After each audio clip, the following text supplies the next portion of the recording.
Representative, welcome back to the program. If Texas ignores this ruling from the U.S. Supreme Court, can it ignore any other ruling it wants to? It's really picking and choosing here.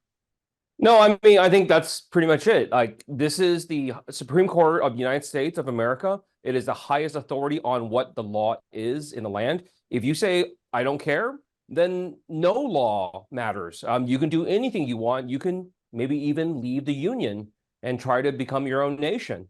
Um, this is not the first time our nation has done this. We've literally done this right before the Civil War. And, Texas didn't really turn out that great afterwards. There's talk right now of, well, let me ask you this.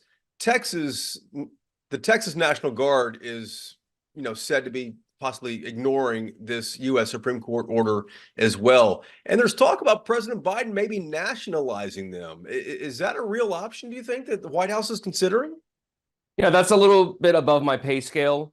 But look, Texas does not have an international border. I'm not sure if the governor understands that. The international border along the Texas southern border belongs to the United States of America. Texas does not have its own international border. Texas does not have the authority to conduct immigration operations at all. That is the plain language of the Constitution of these United States. What is this all about? I mean, clearly it's politics. We've seen Governor Abbott move farther and farther to the right ever since COVID. Is he trying to get a VP position here or a cabinet position? So, if you want to guess why Abbott's doing this, your guess is as good as mine. He probably wants to be a vice presidential nominee. I don't think that's going to happen. Maybe he's hoping for a cabinet position. I don't know. It doesn't matter. All I know is the law of the United States of America is black and white on this issue. The power of immigration, the power of the border is solely in the hands of the federal government. That is it. There's no other questions. There's no other answers. That is the final answer. Then this has been the answer for well over 200 years. And this has been long established by the United States Supreme Court. And the fact that Governor Abbott feels free to ignore the law, that should tell you a lot about who Governor Abbott is and who he wants to emulate. The governor says that Texas has a right to self-defense. Sounds like a legit argument. Does the state not have that right, though? Yeah, so it depends on what you mean by self-defense. And I think he's construing that simple term to mean that they can take on the powers of the national government. So we've had this fight before. We literally had this fight more than 100 years ago before the Civil War. And we know what the outcome, we know what the final determination of that answer was, okay? At the end of the day, this is about whether you follow the laws as they're written. Right now, the law in Texas is that women cannot get abortion unless they're basically on their deathbeds, even if they're the victims of rape and incest. Right now, they released data yesterday, said there are 26,000 women who have been impregnated by a rape, by a sexual assault. And if rape victims can follow the law, then Governor Abbott can too. Does the U.S. Supreme Court have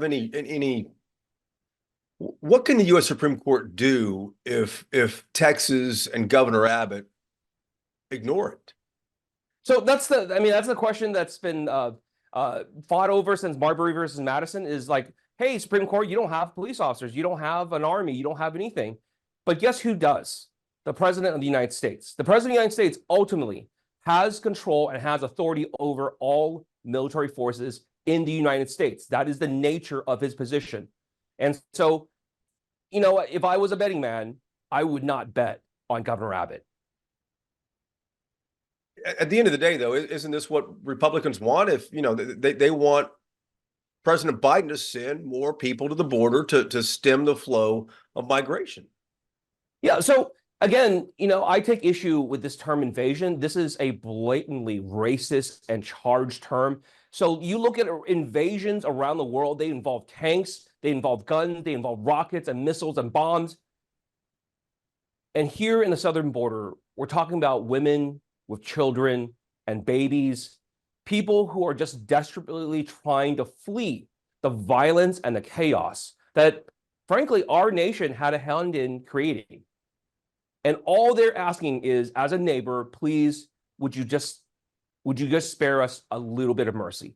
And to say that that is an invasion is frankly an insult to nations and peoples around the world who have fought for their lives against invaders like Russia. Representative, how do you expect this to end? I expect the elected officials of this nation, whether they're state, local, or federal officials, to follow the law. That's it. Do your job, uphold your constitutionally sworn oath, follow the law, uphold the Constitution of the United States of America. Representative, we appreciate the time as always. Thank you.